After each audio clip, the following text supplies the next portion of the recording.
Good evening, good evening, good evening. Welcome, welcome, welcome.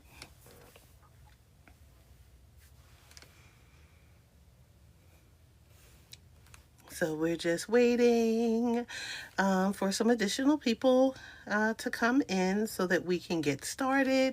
We are working on Appliqué tonight. So welcome, welcome, welcome.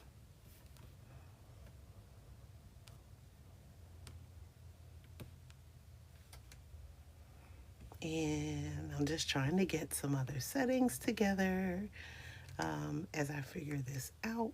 There it is for me there.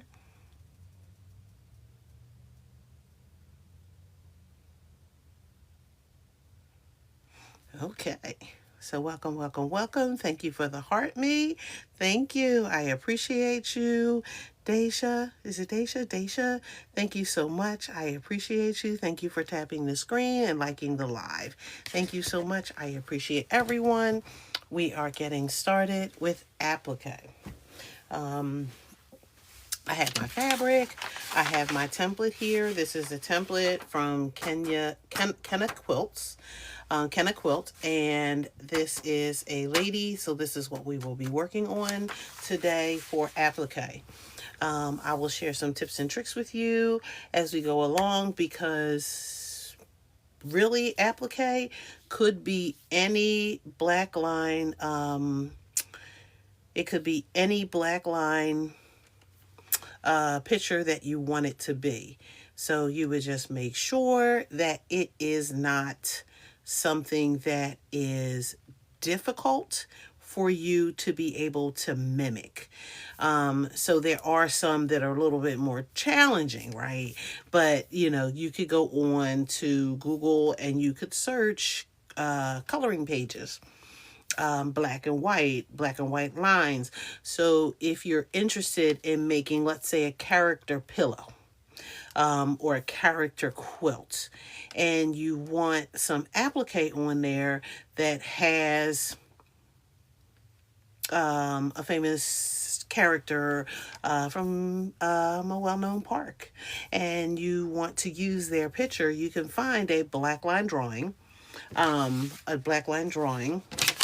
that would look something like this, something real simple and real easy. It could be a lot more intricate than this. Like, this is a simple drawing, but you could absolutely use some sort of drawing that looks similar to this to create your design for your quilt. Now, let's be clear. This could be a design for a quilt. This could also be a design for a bag.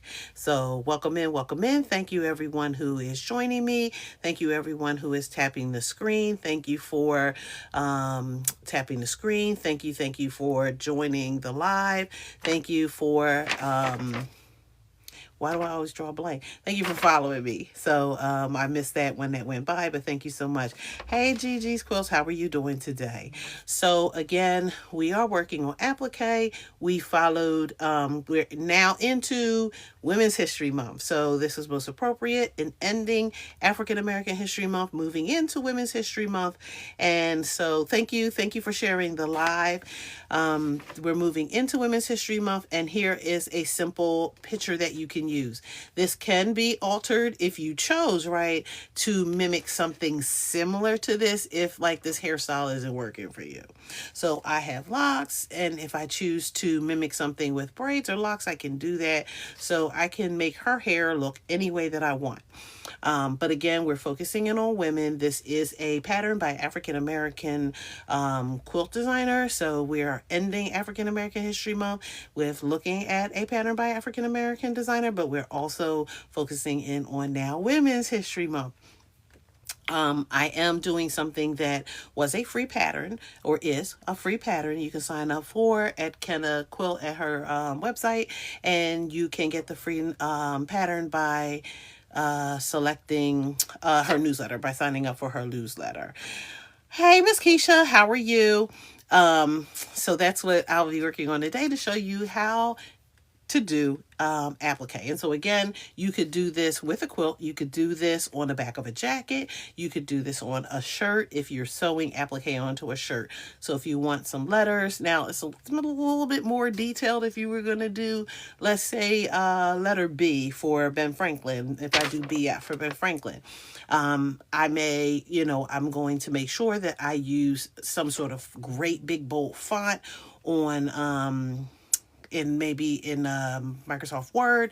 I'll make it really big, and then I will cut it out and follow the same procedures to get that onto whatever I am creating. So this could be for a quilt, this could be for a bag, this could be for clothing. It all follows the same procedures. How are you doing, Miss Renita? So again, we're getting ready to get started, but this is the pattern, if you will, that we will be working on. So I will get started with a couple tips and tricks to get us started. I decided to take her pattern, and I did blow this up. This is 150%. So I didn't bother to measure it, and it's about 10 inches, right?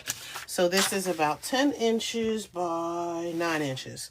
And I cut a little bit of her shoulder off when I did that, 100%, so I could piece it together and put a shoulder on, or I could just draw it. So I'll just draw the shoulder. So this is a great size for what I'm getting ready to do for my piece.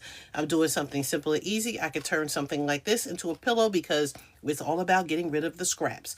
So this is going to work for what I needed to do, but you could make this bigger. So there are applique quilts that I do have that are, I think the angel is about 100. Not 100, Lord, my angel is applique. So I'll share this one with you. So this was a complete applique pattern. And this is Angels Among Us. And so this is an older pattern that I have. And this is, and I would have to look it up, but I want to say that this is probably about 30 by maybe 48. So, and this is all applique. So I've done this twice, and it is sitting on my board because I need to do some measurements and do this applique for my cousin. He said he wants it in purple and gold because he's a Omega Sci-Fi man. So you can absolutely do applique. This is going to consist of a lot of big pieces, and there's some other techniques to it. Is it on my list to do? Absolutely. And so I will share the live video, the videos with you, as well as the tips and tricks for how to do this, because a lot of work. But it's great, and it's really not that difficult to do, as y'all listen to me with that. Okay. So again, I made my copy, so I have it. There's some things that I need to do to this depending on what I want this to look like. And we'll talk about that in a minute. So we need the pattern. We need whatever fabric that we're going to use. So she has 3 pieces. I haven't decided the shoulders yet,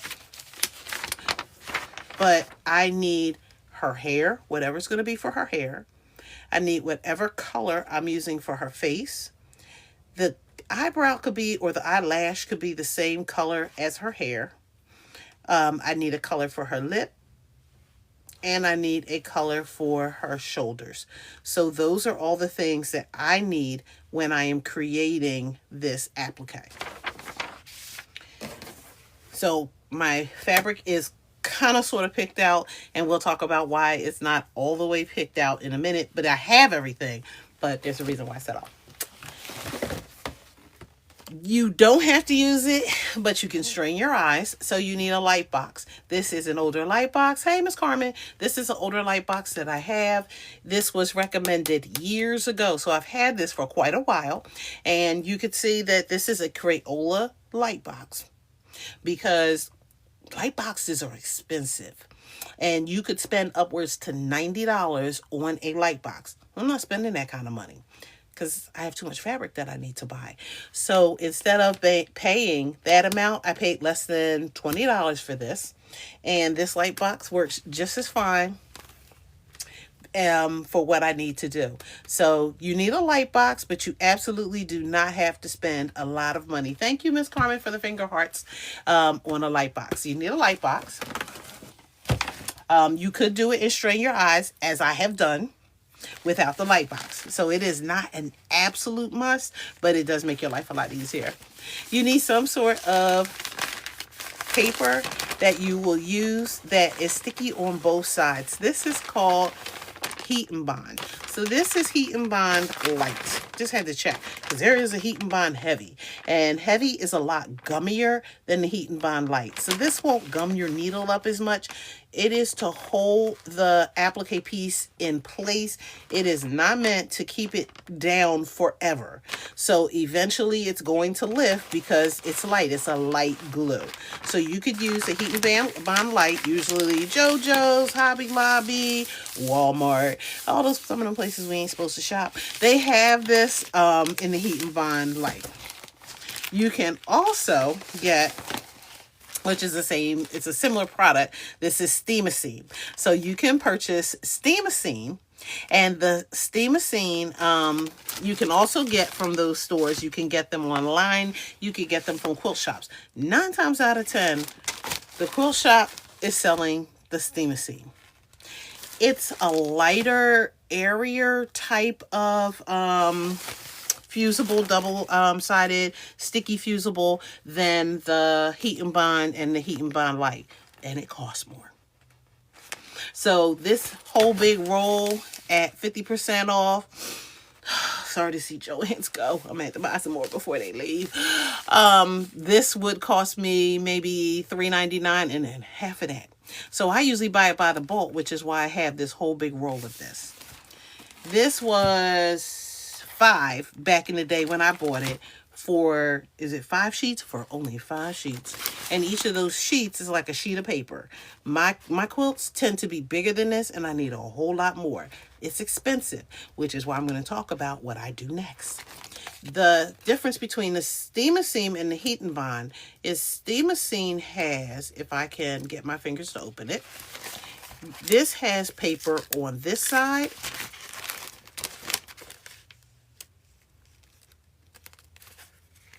And it has paper on this side. So there's actually 2 pieces of paper, if you can see that, right? Okay. One side has paper that releases easier, and the other side has paper that doesn't release as easy. So when I'm getting ready to prepare and plan, so I leave everything on, I trace what I need to trace. When I'm ready to iron it to my fabric, I take one sheet of paper off, iron it to the fabric, and then after I finish ironing it, then I pull the other sheet off. That's the difference between this and this. This, when I trace, this only has paper on this side, and you'll see this is like a lot thicker than you see the paper is here. Like, this is designed to do applique and to make your life easy, which is why they charge you more money. And this one has paper on one side, and you can see the shininess. Here's the glue on the other side. So there's nothing protecting the glue when you lay it down on the surfaces. That's the difference between the two. And it's a lot cheaper. So we need some sort of fusible. We need our light. We need our fabric.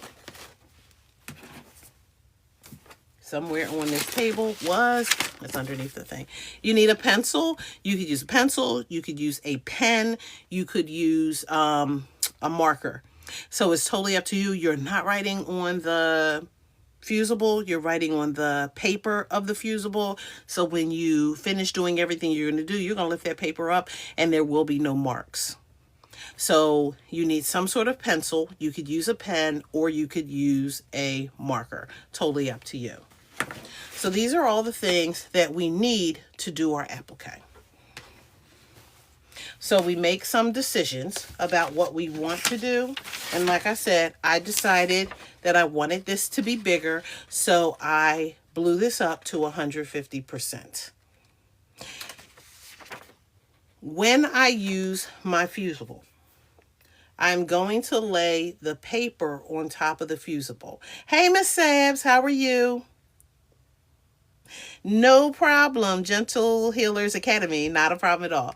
I'm going to lay the fusible on top of this.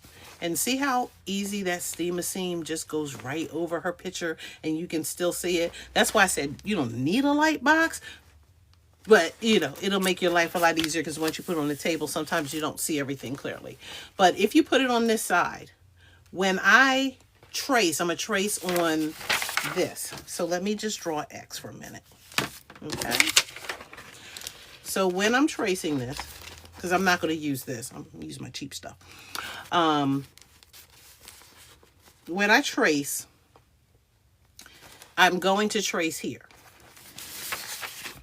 Then I'm going to pull the sheet for this one off of here, whereas on my heat and bind, I'm not going to do that. And when I lay the fabric on there, it lays on this side, and that means the glue is going to be on the other side. So it's going to reverse. So you have to be careful because when you're doing applique, you want to make sure that the picture is going in the direction you want it to go in. If it is not, then you need to get it in that direction. 2 ways to do it. You can either, number one, make a copy of everything and reverse it when you make the copy, if you have those capabilities on your printer. Or you could take the fabric and your light box, the paper and your light box. Let me angle this down so you can see it.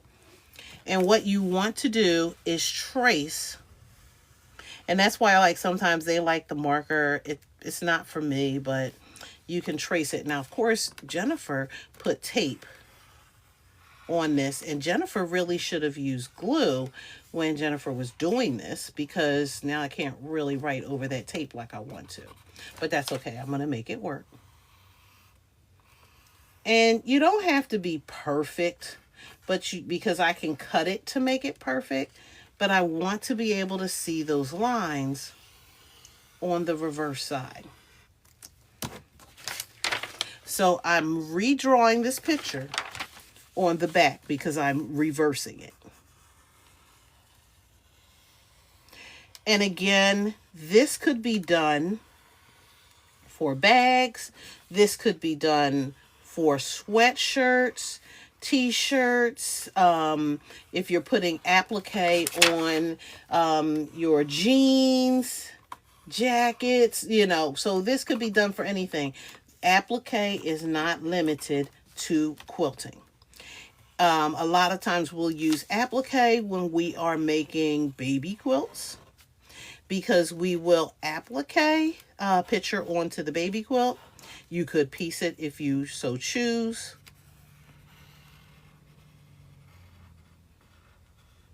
That's totally up to you. But you want to make sure that you go around the whole thing. And this is another reason why I particularly don't like Sharpies and markers, because sometimes when my hand, like it is right now, is resting on the picture itself, it transfers onto your hand, and I don't feel like doing all that. Okay, so then I'm going to redo this. So I have one this way and I have one this way. Depending on what you're making, you decide. So if I want one person to be facing this way, like they having a conversation, and the other person facing this way, I absolutely can do that.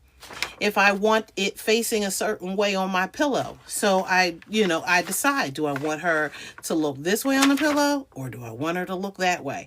It's totally up to you, which way you want something to go. But remember, when you do this process, you're doing the reverse. This is really important when you're doing something that is directional. Let's say the letter L. The letter L backwards doesn't work. The letter A might. The letter O definitely will. But if it matters direction, then you want to make sure that you have it going in whatever direction you want. So, great thing for our light box, because we can use that to get that done. Again, this is at 150%. So let me back up again for anybody that just came in. My name is Jennifer Hale. I am a quilter. I am working on the quilt by Kena Quilt and she is an African-American quilter. She has a lot of patterns on her website. You can look up Kena Quilt and you can find her pattern. This pattern, if you sign up for her newsletter, she will give you this. This is Garden Window. And so you can absolutely get this, download the picture, and then do the same thing as I'm doing right now. So I love this. This lends itself right into Women's History Month. So we are now in Women's History Month. So we are celebrating an African-American quilter in the month of Women's History Month. Okay. So I have everything down the way that I needed to. I do recognize that there are some spaces where I'm going to have to fudge it because I had tape there. It would have been nice if I would have used glue instead of tape. Again, I can use either my steam-a-seam or I can use this. Because I am working on a project that is cheap and has scraps, we're putting the steam-a-seam away. And that's probably why it's still here after 50 billion years, because every time I do a project, I convince myself that it costs so much that I just can't part with using it, and I do need to use it. So we're going to set that out, and we're using Heat and Bond. What is the name again of Kena? I've taken a lot of her classes. I really wish that I could take her class. She did classes in QuiltCon this year, and she did them on the road to California. Her name is Kena Quilt. Well, the name of her website is Kena Quilt. Kena Quilt. Thank you, Anna J. Oops. Okay. So you can go there and get that. Oh, her name is Kena Dorsey is her complete name. Thank you, Diane, for giving that as well. Okay. So I have my heat bond. Again, this is light. It will absolutely tell you the difference between light and heavy, and they mark it throughout just in case you forget, but trust me, you can tell the difference. This feels light. I lay this on top of my piece, and again, let me lift it up for a minute. And you really, if you saw what I did with the steam-a-seam, you really can't see through this as well as you can the steam-a-seam because this fake paper is a little thicker. So again, if I pull up my light box, I can lay it on here to trace this onto my heat and bond. Now, I'm going to say this. You are doing this in pieces. So let me pull this up again. You're doing this in pieces. You are not tracing the whole thing unless you have to. This being in pieces means I'm going to trace her hair as a unit. I'm going to trace her, I can trace her neck as a unit. I can trace her shoulders, which is her clothing, as a unit. Her face is a unit. Her eyelash is a unit.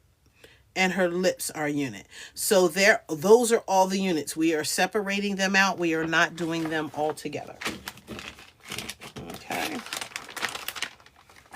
So when I lay this here, that's why I don't have to have the whole thing on the light box, because I'm doing it piece by piece. If I have to, that's a little bit more of finagling. And I will tell you this, at the quilt shop that we went to, there was a beautiful picture window. And the best kind of light is daylight. And all they did was place it up against the picture window with a little bit of tape.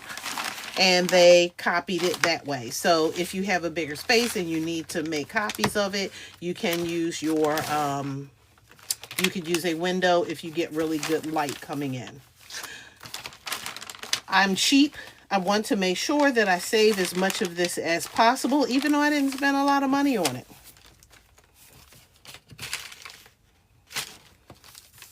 And all I'm going to do is take my pencil and go back around this. And again, you could use a pen. You could use a pencil. You could use a marker. In some cases, it is personal preference.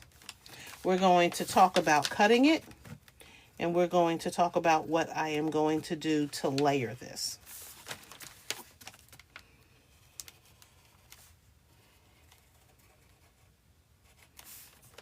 Okay, we're going to get all around her hair.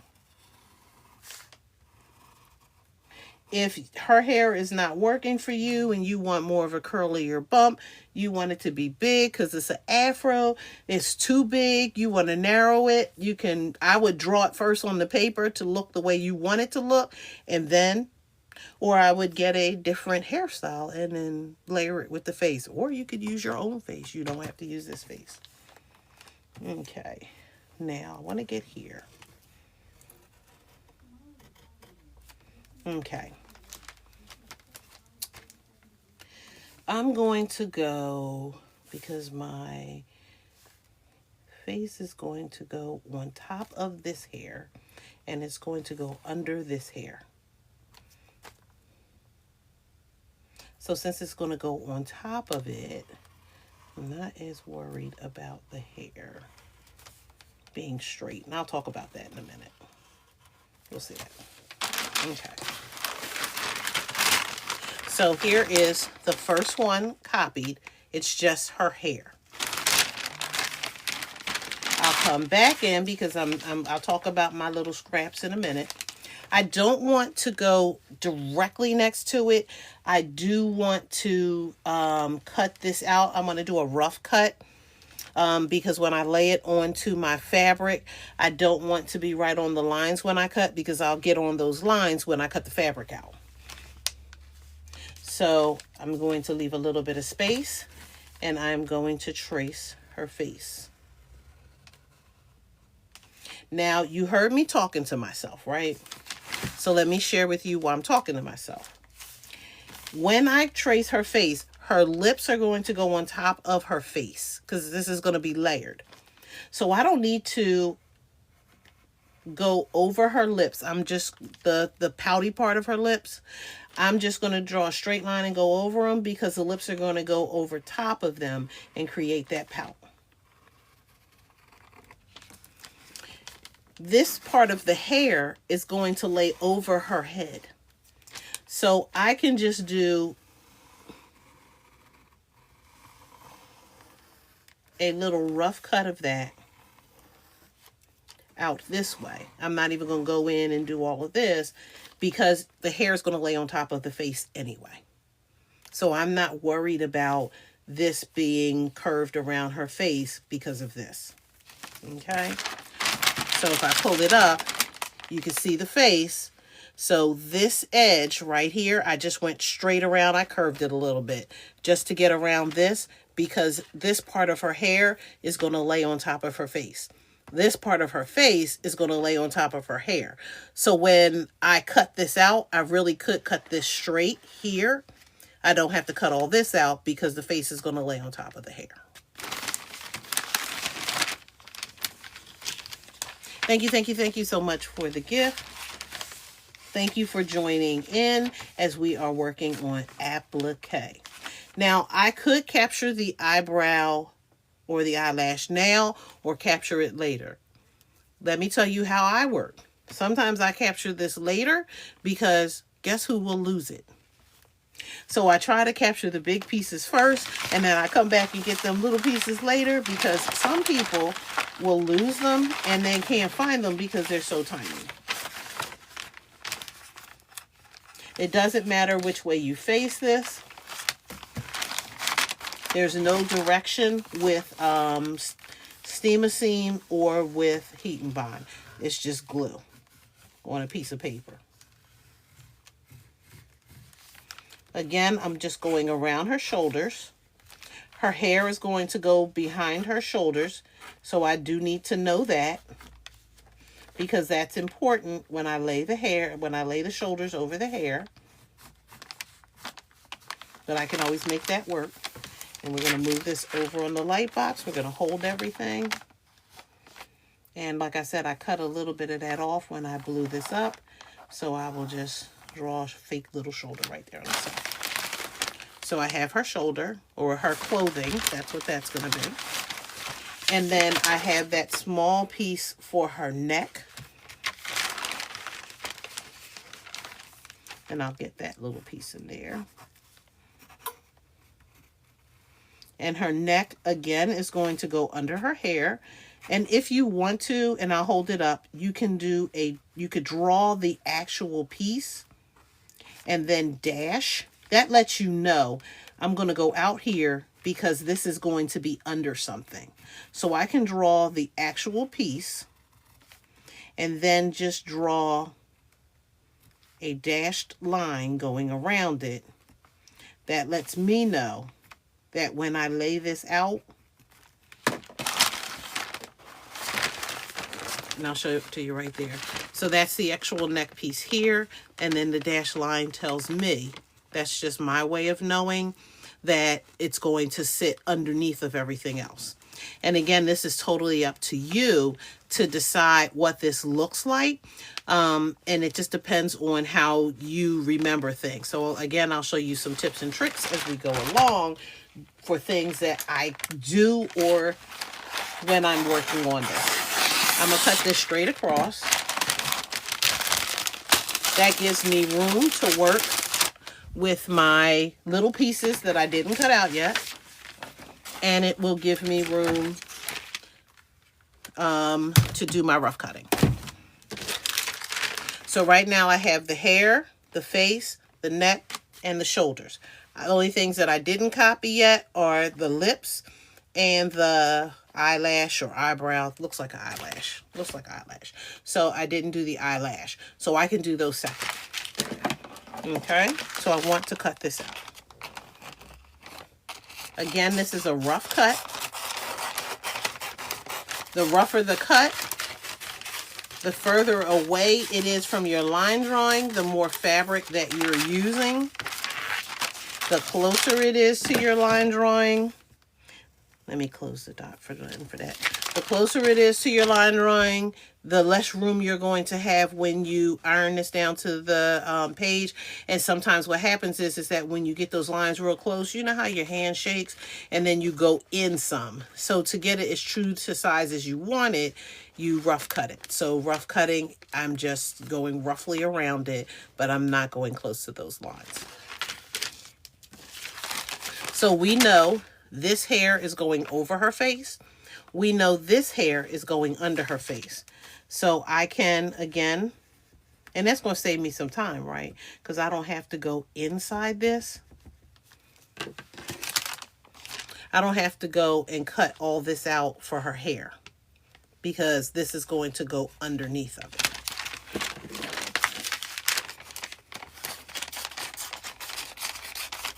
And I'm just going to get in there. And I could cut this out when I do the actual fabric. It's totally up to you. So here's a reason why I didn't have to cut those lips out or do anything else. Because number one, I'm going to have these scraps. If these scraps could possibly be used for anything, if you do a lot of applique, you save your scraps. If you don't do a lot of applique, you don't have to save the scraps. I do a lot of applique. How much applique do you do, Jennifer? I do a lot of applique because here are all my scraps. And they're small scraps, so I can absolutely use these for lips. I could use these for the eyes. How do I know that? Because I still have red fabric left over from something that I used, so I can decide what color lip I want from that. I should have some black in here, but if I don't, then I can just use the black from the hair. But sometimes I have those in here and I will leave, yep, no, that's brown. So if I have them in here, I will leave them in here because they already have the paper on the back of them and I can just recreate what I need because, yeah, I don't waste anything if I don't have to.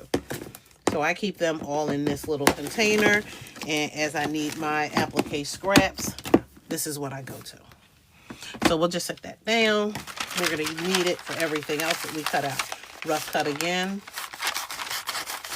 And while I am rough cutting this, I will remind my iron that it's supposed to be on because it does shut off on me. And I can cut those little pieces out. If they are too little, they're going in trash.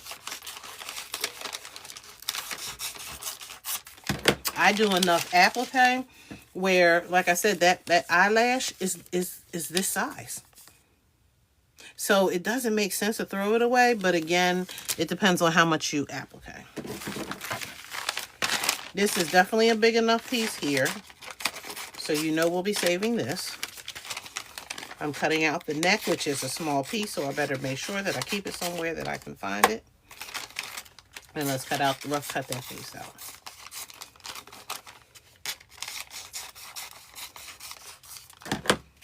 Okay.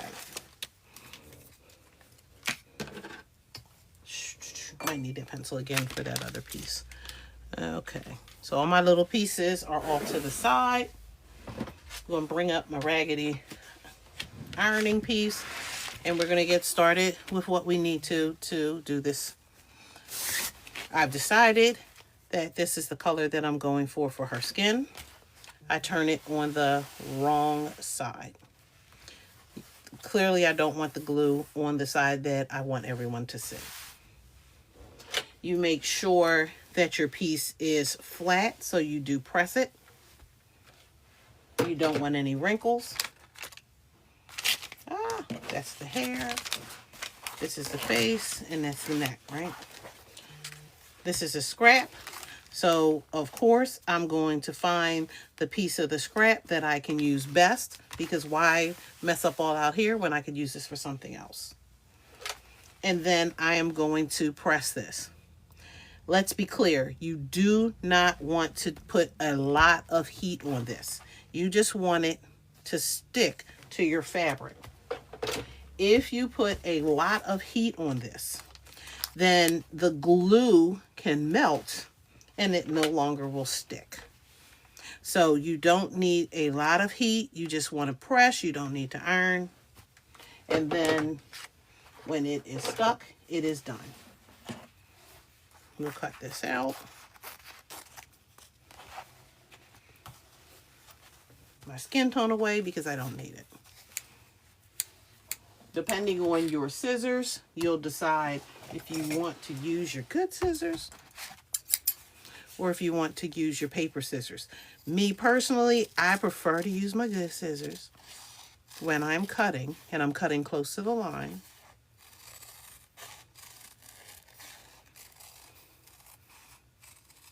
But if I get to a part where my big scissors can't fit,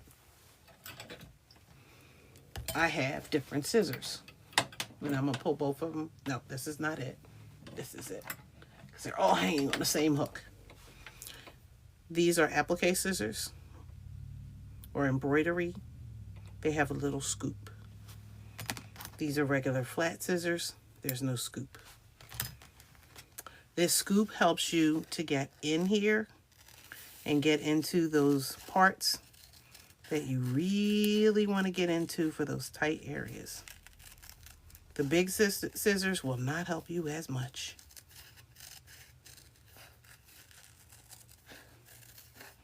Now, if you do a lot of applique, I would suggest breaks, because your fingers, you know, the scissors aren't always nice to your fingers.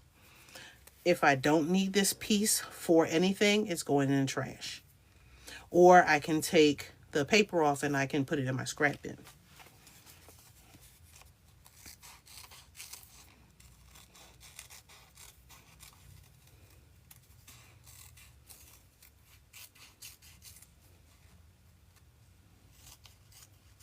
Okay, so again, the neck is in here, and this is the hair laying over the neck. This is why we have like 50 billion pairs of scissors, because scissors can be used for any purpose.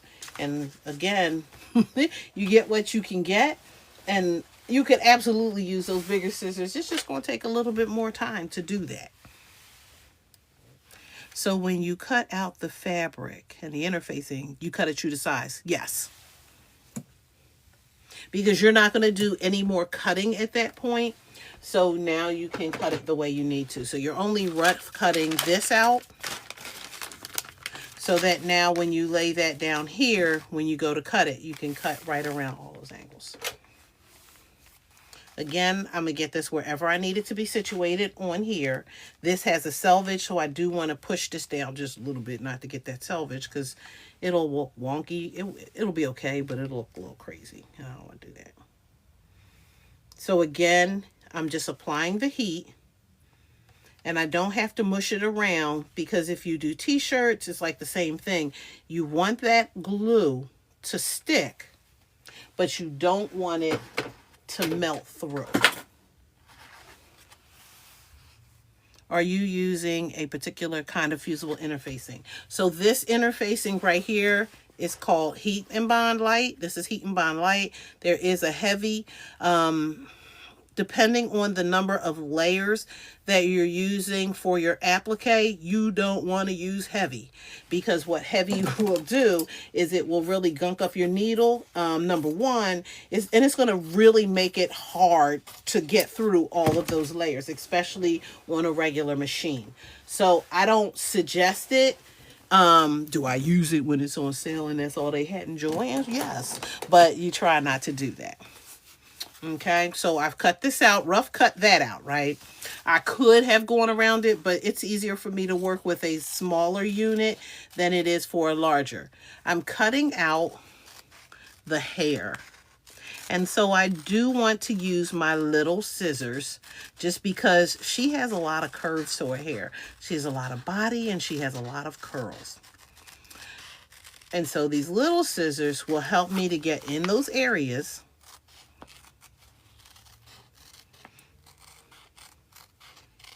And I could use them the other way too, so don't come for me about how I'm holding that. Hello from Texas. Yes. Them quilters are out there today.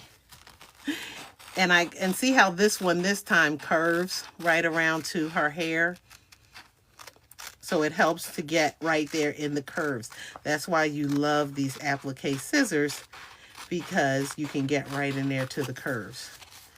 I always hold them backwards until I realize, like, why am I doing it this way?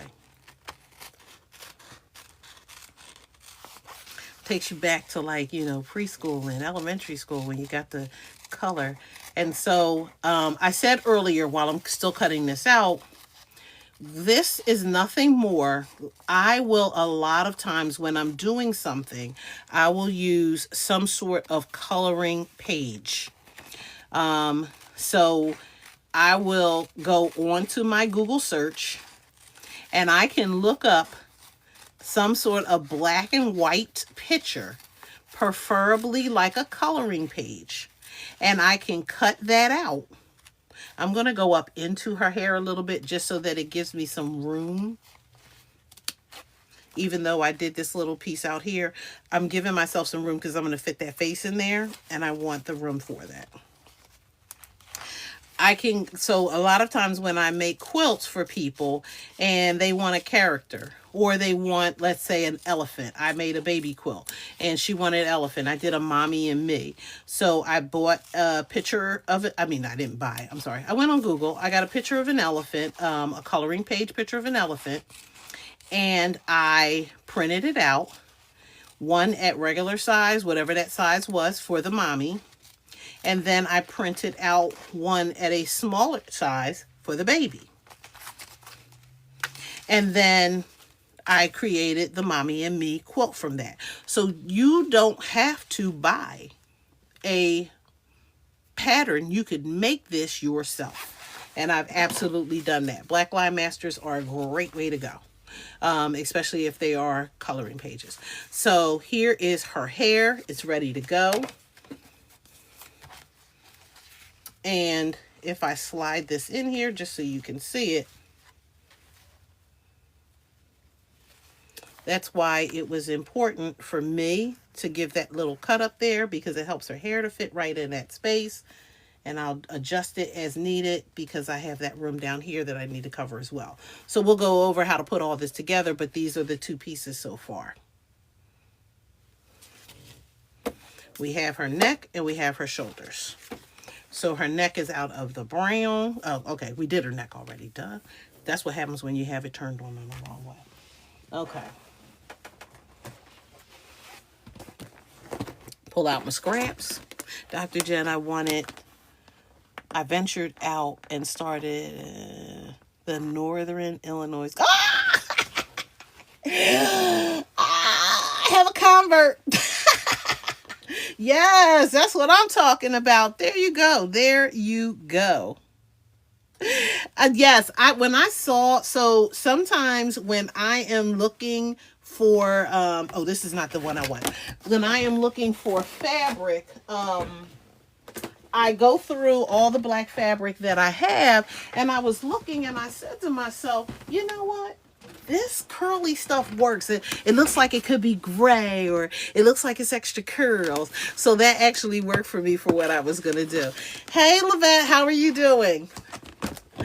Okay, so let's go into our scraps, because this week we have been working with scraps. We have been working with our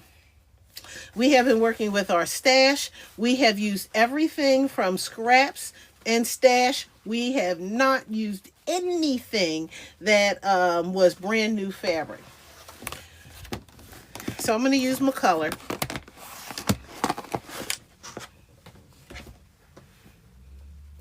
And this is going to work for my shoulders. Okay. And again, this is on block print. Okay.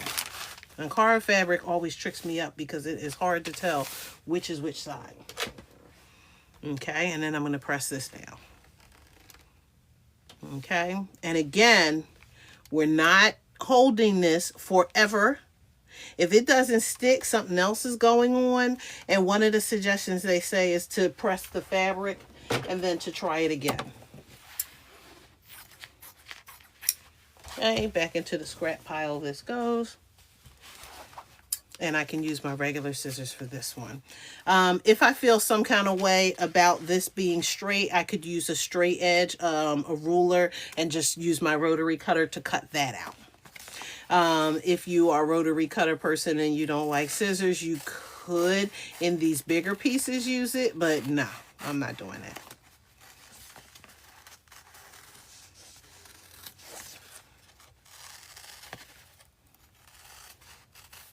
So I can use my bigger scissors. If you feel some kind of way about using those bigger scissors, again, you can absolutely use the smaller ones. That's going to go into my scrap pile. And if I want to extend this down, just because I have extra on here, I can, just to not waste it, because why not? Okay. And then so we have the fabric that she's wearing. So all of those are cut out. We need one more thing. Okay. Just because we're talking about doing things the correct way. I eyeball things. I don't bother necessarily to do it the right way, but because I'm doing a live and I'm showing you what should be done, let me show it to you the right way. So we're going to layer this, and usually it's in the directions, right? But when you layer this, you can, what's the word I want to use? You would have to know the layers that you have, and I would audition it before I press them in place. This is a silicone pressing sheet. The glue will not stick permanently to this. So it allows me to put things in the order I want, press them in that order, lift it all up at one time, and place it on the fabric. Do I always do that? No. Do I put it right onto my fabric as is? Yes, I do that. But you're not supposed to. Like, technically, you should do it this way. Okay? So I decide, where I need it to lay. You can use your finger and just kind of lightly, rub it, rub a little bit. And that paper should come up. Keyword is should. What this does, though, is sometimes it will fray your fabric. Your fabric is going to fray anyway. So instead of making it fray even more, another way to do it is to take a pen, and we're just going to draw an X. Okay. That allows me to separate the paper, and I can pull the paper from the center rather than pulling the paper from the edges. That way it reduces, it keeps it from fraying as fast. I didn't say it wasn't going to fray. I'm just saying that it will keep it from fraying as fast. It also keeps your fingers from, like, because you get frustrated after a period of time. Again, I know from experience, you're just going to get frustrated just like sitting there picking, because it doesn't always come apart as easily as you want it to. Okay. So we can see how shiny that is? This is a regular side. This is a shiny side. So pressing this down, the glue is now stuck to the fabric. And I'll lay this down on my sheet.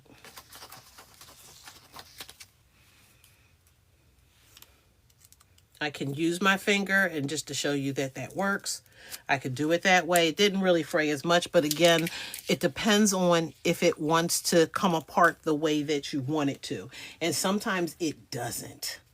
And so because of that, that's why, you know, you have to have other methods to use. So we're going to lay the neck underneath of the shirt. I don't want to do this to my face. And you're not going all the way through. This is a light score. This is not a heavy score, because you don't want to score and poke holes in your fabric.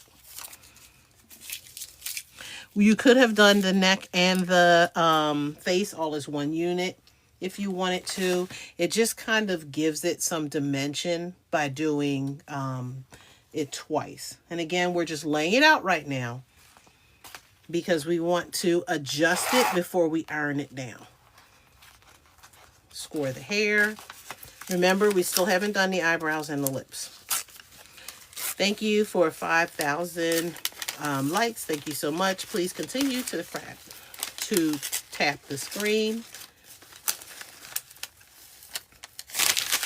Okay.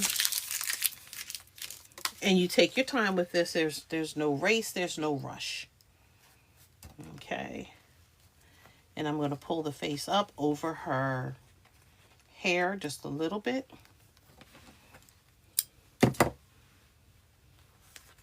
Remember, when I'm copying this on to the paper, to the fusible, I'm doing it in reverse. So when I copied it, it was faced this way. Now, as I'm doing it, she's faced that way. Okay. I need everything to be in place. I need to not see the white for the pressing sheet, because once you press this down, it is hard to get it back up. It can be done. You have to press it with heat and pull it up, and you got the glue there. So you really want to make sure it's in place the way that you want it to. Shift your pieces around the way that you need. Step back, look at it, go back in, look at it again. We'll hold it up just so you can see. Everything is in place the way that I need it to go. And now where those pieces overlap, I just want to give it a press. I want all of those pieces to adhere to each other. It's going to stick a little bit to the sheet, but when I roll the sheet back, it'll start to lift up off of the sheet. So you're not worrying about it sticking to your pressing sheet. Make sure you're using a pressing sheet. Okay. And I don't want to pull it up too much because I'm getting ready to do her face, and it's going to stick back down again because I still need to do the eyelash and I need to do the lips, right? But it will come up. So far, this is what we have. Yes. You know, and again, you're doing it right from your master. So this is your master. This is what you're using. And again, looks like a coloring page. Hint, hint, hint. So if you have little honey bunnies at home that, you know, like to have certain pictures from certain characters that shall remain nameless and on this live, you could absolutely use them. Now, I will say this. If I'm using this little piece and I have a scrap that works, I could either trace and use this, or I could copy it by laying it on top and then just tracing over it. Totally up to you. But I will trace over it with one of these. And we're just going to get that lash. And this is a teeny tiny little piece for that lash. That's why I didn't cut it out in advance, because I wouldn't have been able to find it 2 seconds after I started this process. I'll just use a piece of that scrap to get that lash in there. Or I could have just taken this and laid it on top of one of the papers, and it just would have had 2 layers of paper. No harm, no foul. Okay, we'll cut that out. A lot of times I will keep the black laying around, or the darker colors, because again, the amount of applique that I do, I can absolutely use small pieces. So making Santa Claus and angels and things like that require some small pieces. Okay, and then just for the hand, see how small that is?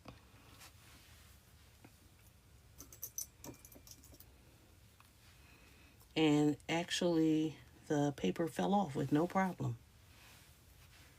Whoops. And so you can see the glue is, okay, stop embarrassing me. The glue is on there, and the paper just kind of fell right off, so I didn't even have to worry about that one.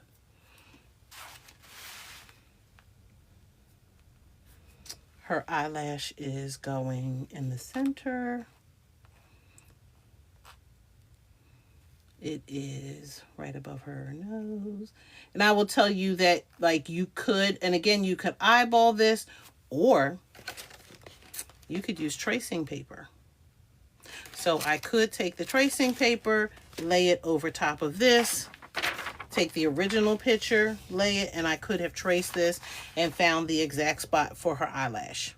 So if you're not good at eyeballing something, or if you've done something and then it looks a little off and you're like, yeah, I don't trust myself, absolutely, you can use tracing paper. If you were putting a big project on a big sheet of fabric, you could absolutely trace the whole project on that sheet using tracing paper, and then lay these pieces onto your fabric. So you don't have to use this, but this is an easy way to work in a small area and not put it on your good fabric. Because once it's on your fabric, it's on your fabric.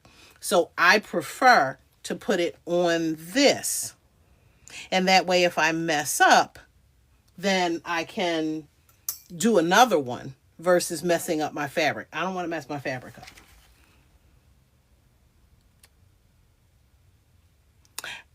Thank you. Oh, okay. Cutting that fabric out. Because it's such a small piece, I'm just going to go in and hit it with my iron so that that piece stays in place. Okay. Now, I do like to play with like we play with lipstick, right? So I can look at that lip and see, does that burgundy work for me? And if that burgundy doesn't work for me, then I can go again back to my scrap, because I know I have the scraps. And you could also have a scrap bin, and you can determine if that scrap bin has a perfect shade that you want. So I don't like the burgundy. We'll throw that to the side. I think I like this red better. So I think I like the red lip better than I like that other one. So I'm going to go with the red lip. And again, this is leftover that I had from something else that Jennifer clearly did not rough cut out. Don't ask me why I didn't do it. And I'm going to do the lip. So let me put this back down.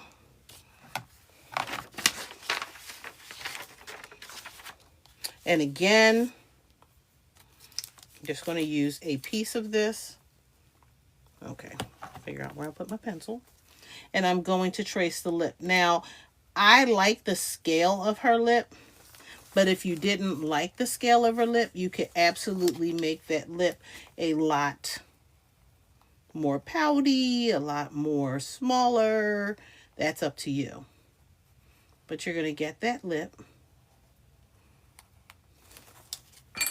And then we're going to cut this out.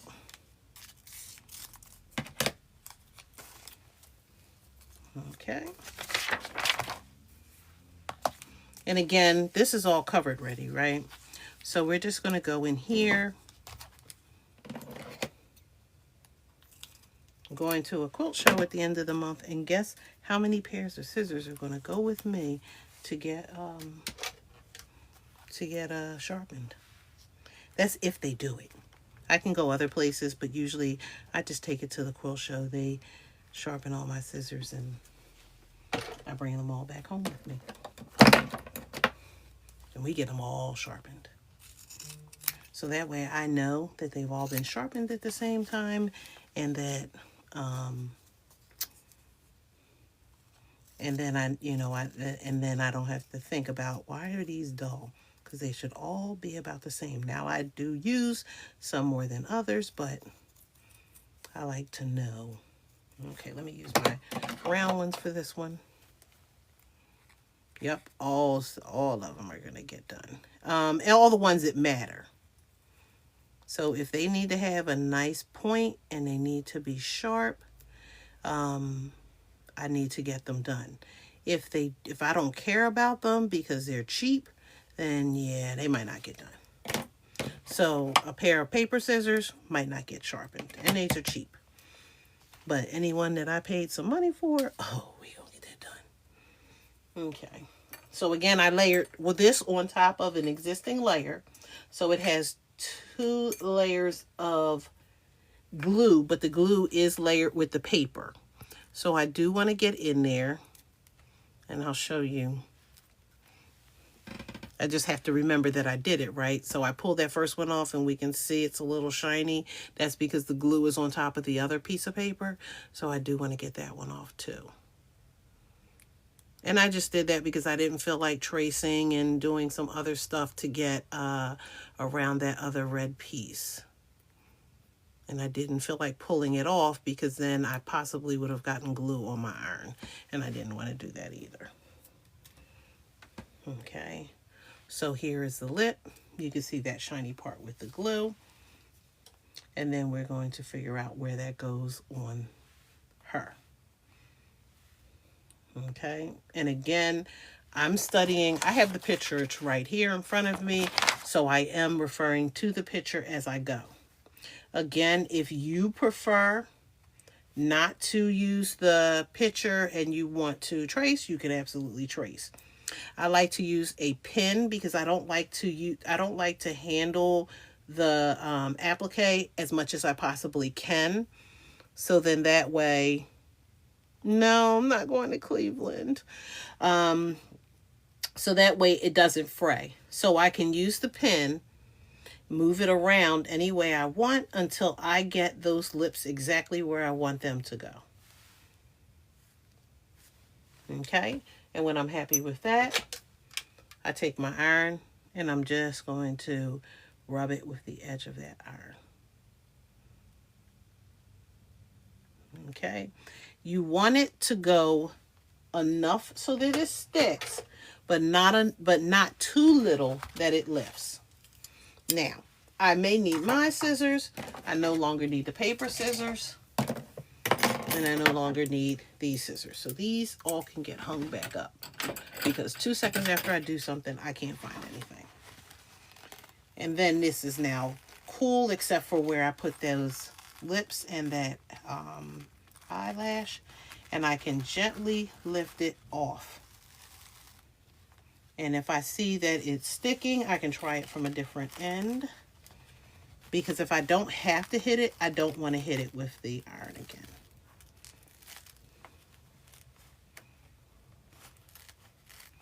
And I'm just using my nail. You can use a ruler. You could use another type of straight edge. And I'm just pushing it without doing a whole lot of pushing because I don't want the pieces to come apart because it's glue.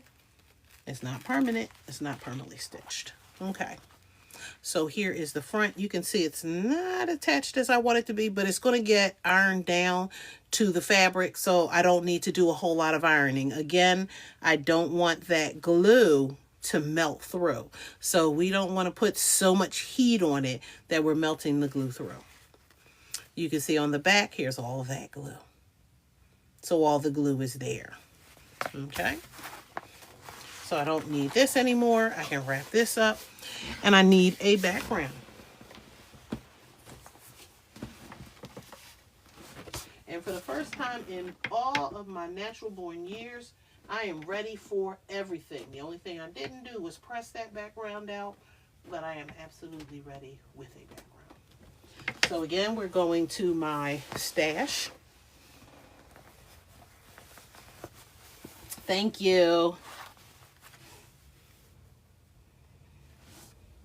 And I have been using this white all week. Okay. And we do need to, now this has probably been in my stash for a million years. So I am using a little bit of Best Press to get some of those wrinkles out. So I do want all those wrinkles out.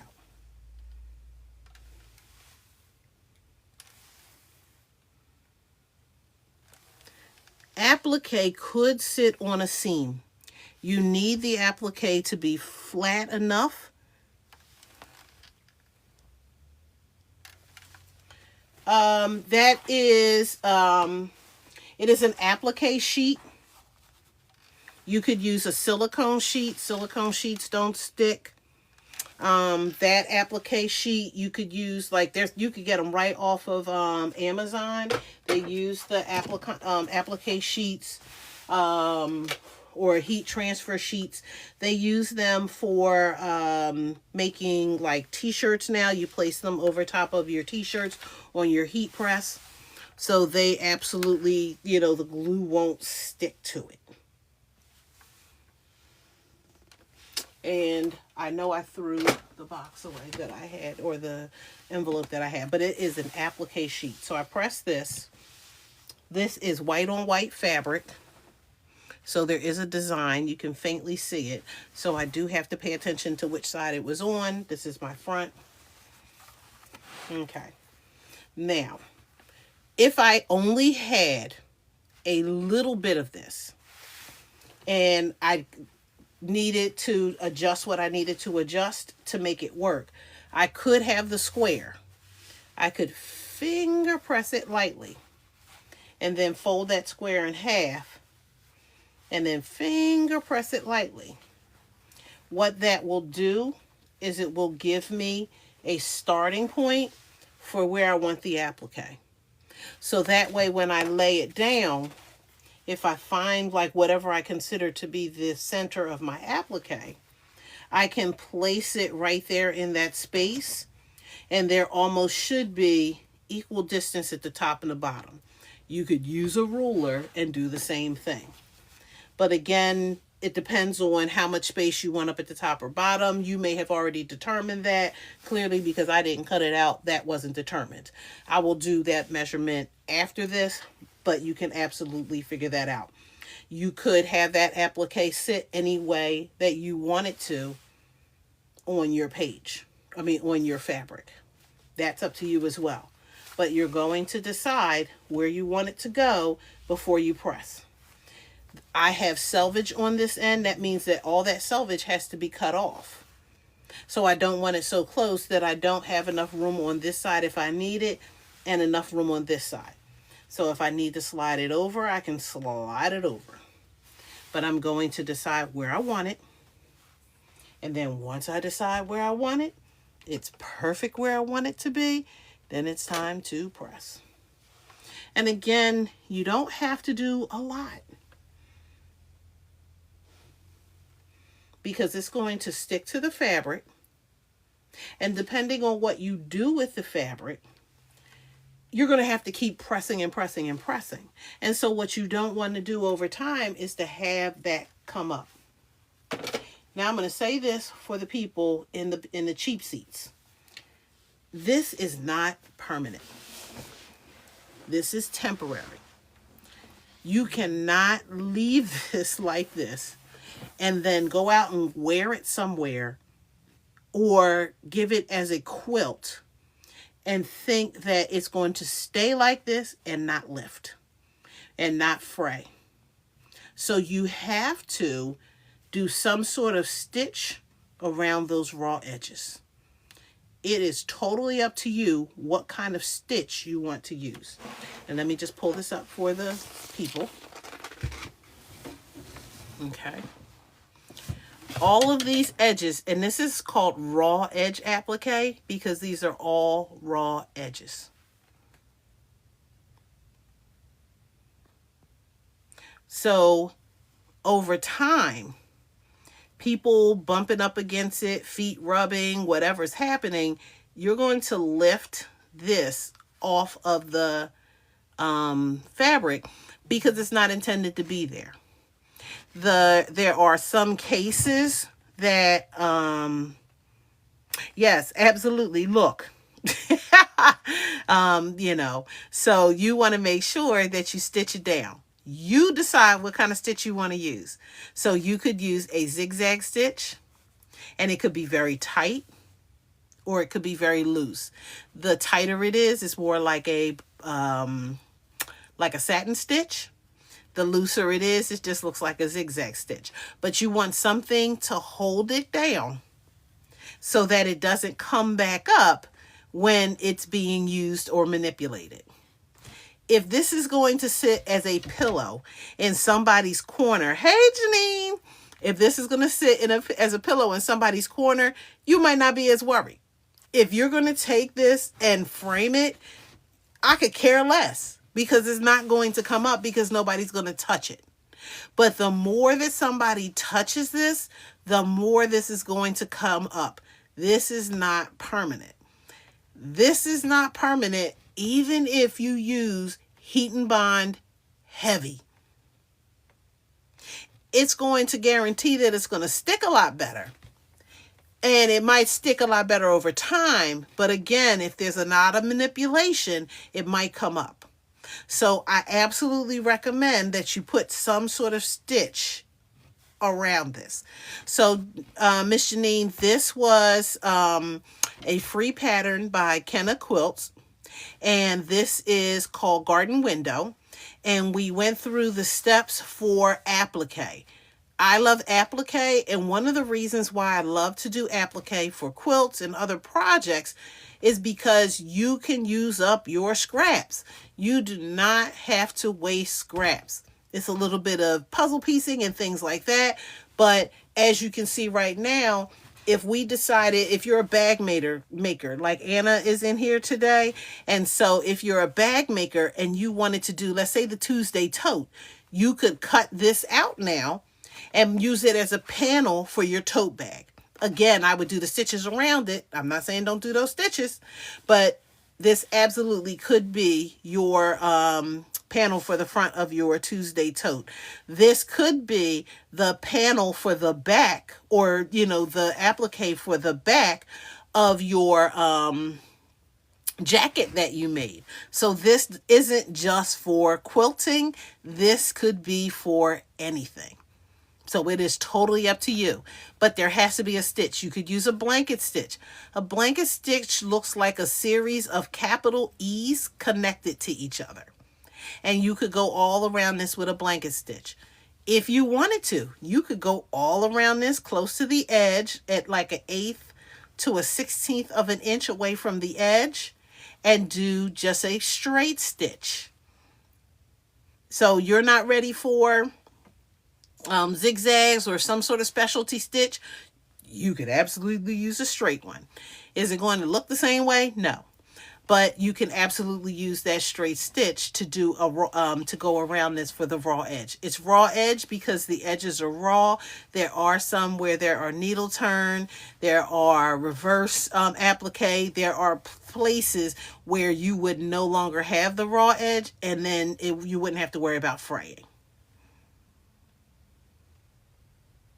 So the stitch of my choice when I am doing this, I like to do zigzags. So most of my appliques are with zigzags, and let me see, are with zigzags when I do it. Now, we'll say this.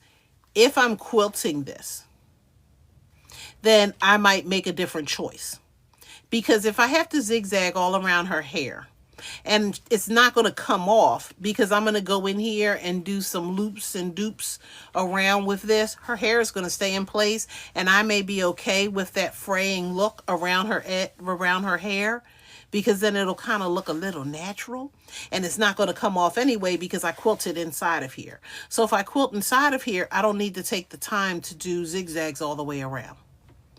I'm also going to match all my colors.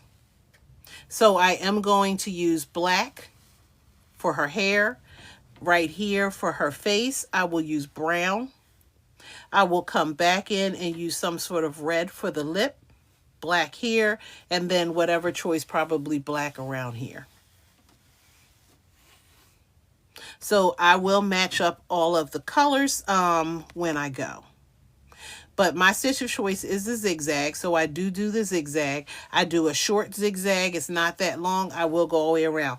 I am not a decorative stitch person because zigzags go zig, zig, zig, zig, zig, zig, zig, zig, zig, zig, all the way around. Decorative stitches go and it takes forever and a day just to get all the way around there. So I don't have time for that. I want to get in and get out. So I will absolutely use a zigzag stitch to go all the way around. And this is an easy one, right? There are some that are more difficult. And again, depending on what I do with this, if I'm going to quilt, especially in here, and that's why it's important to use something like a steam-a-seam, or to use like a heat and bond light, because the glue isn't as heavy and it will allow you to do the quilting inside of these areas. So now the weight of the fabric is different. So this is very flimsy, and this is going to be a lot stronger because there are layers here and there's glue underneath. So if you need to not have puckering, you could use a tearaway stabilizer underneath of it, and then just do the quilting or whatever else you're going to do around it, and then tear the tearaway away. That way it'll help to stabilize the fabric so you won't have puckering here, and it's not going to happen in here because this is heavier. So if you've actually had the pleasure of feeling this, and it's just hard to show, but this is real flimsy, and you can kind of see how stiff that is when I move it. This is a lot stiffer because I have glue behind this. There's glue behind this, and so it is a lot heavier with this. Okay? But this is the first part of that how to applique part that I have for today. This is Garden Window. This is by Kena Quilt and Kena Quilts. And so this was a free pattern. You sign up for her newsletter, you get this pattern. This was blown up to 150. It can be blown up bigger. And let me show you. This is the original size, and this is my blown up size. So I couldn't figure out what I wanted to do with it to be this small, so I went with it this big because I have a purpose for it at this size. So I'm absolutely going to use this at this size, and I already have something for it. I use up all my scraps. Nothing here is yardage. Whenever I do applique, I am absolutely using my scraps at all times. Okay, so that's all I have for today, because nobody wants to sit here and watch me go around all these edges, because that's a pain in the neck. I love all of the... Oh, bold colors. Okay, awesome. Thank you. You know, I actually have a dress this color. I might have a skirt this color too. So these are the scraps that I have left over. And like I said, I believe in using the scraps. I don't believe in throwing scraps away. And now I am using scraps to create pillows. And then I am finding different ways to make pillow covers. So you will see this as a pillow cover. I'm going to use scraps to outline it and scraps on the back of this to finish this pillow cover up. This quilt pattern is called Garden Window. And I think, but you are not married to this technique. You can do this with a coloring page. So you can absolutely get a coloring page. I can't show you those because, you know, I tend to use things that I'm not supposed to use, and they're copyright issues, but I don't sell them. I give them to people.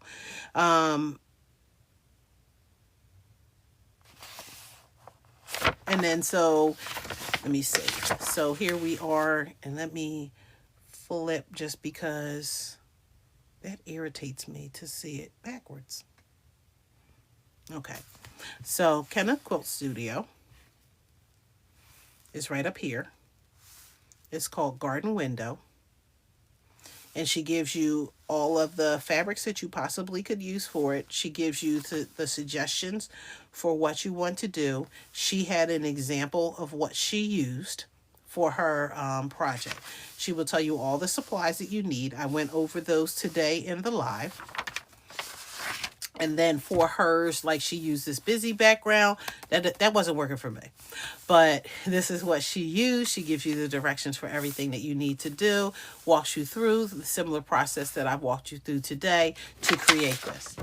What you do with this once you finish is you're on your own. So this is just like a quilt block, if you will. And then you're making the decision as to what you want to do after that. So do you want to create a window? Do you want to do something else with this? This is totally up to you. Yeah, I just thought it was a little too distracting for me. I have a tendency to go with either plain backgrounds, or I go with tone on tone, color on color. So this is white on white. And as I have this at a great angle, you could see those white designs that are on the back. So it gives it, you know, movement without, you know, having a mixture of things on it. Because could you imagine this white being something of a different color? It would be really busy. But on this, it looks absolutely great for me. Okay, so again, this is Garden Window. This is by Kena Quilt Studio.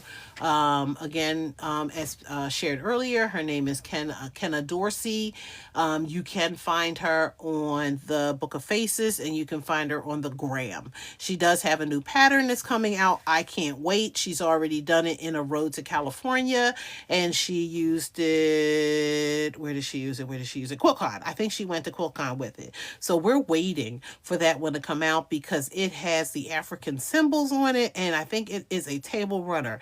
And I'm like, I need a pattern. I need the pattern, Kena. I need a pattern. So that's what, you know, hopefully I'll be working on next from her. I will think of some other quilters that I can work on during the month of Women's History Month. They all will not be African-American quilters. So I may use some quilters just in general from any of the quilting world to create these. So if there are no other questions, you know, I will stay around for a question if you need it. Again, the fusible transfer was heat and bond for this. However, you can use something like a steam seam to do that as well. Not a problem. You can use your scrap fabrics. I used a light box. It was Crayola, a kid's light box, because again, if you buy the adult light box, you could spend like $100 on the adult light box, and sure, it might illuminate just a little bit more, but for a under 20 deal, I'll stick with the kitty one. You could eyeball it yourself, so, you know, totally. Can you please post a close-up when you finish the stitching? Yes, Miss Belinda, not a problem. I will even do a video of me doing it. So I will do the video for it. So I will show you through the video. Like I said, for me to go through, pick the colors, sit online and do that, I'm so sure y'all don't want to sit and watch me do that. But I will absolutely speed it up, show you how I pick my colors to go around it, and I will show you how I stitch around that. I'll change the angle of the camera so that it's kind of faced closer to it so you can see that as well. So absolutely, that's easy.